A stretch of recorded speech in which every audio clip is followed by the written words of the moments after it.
voto, vereador Ed Aloy Frisso.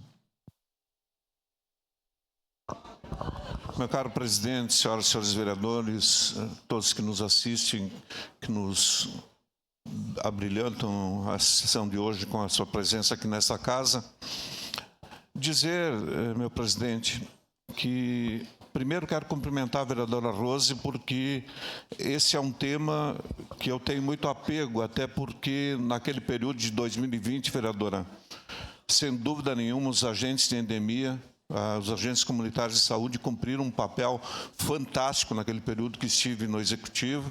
Então, tenho o maior respeito, né, por essa categoria de servidores, porque prestam um serviço espetacular a nível da relação com a comunidade e da relação com o Executivo.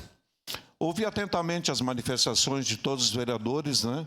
Com raras exceções, a maioria não falou sobre o seu pedido de informações, vereador. Falou sobre outros temas, né? Não sou eu que vou censurar nenhum vereador aqui, né?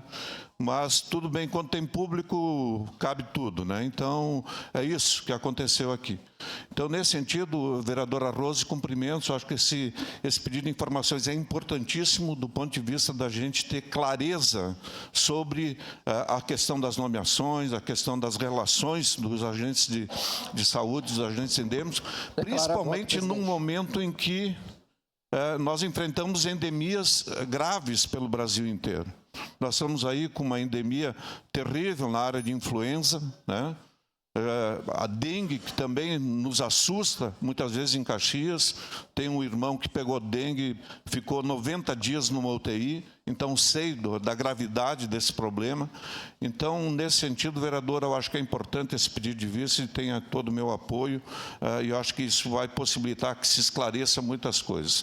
E as outras discussões, especialmente com relação às questões da saúde, entra governo, sai governo, na questão da saúde sempre vai haver problemas. E concluo, senhor presidente, porque de fato, os recursos na área de saúde é um saco sem fundo, e aí falta para outros setores.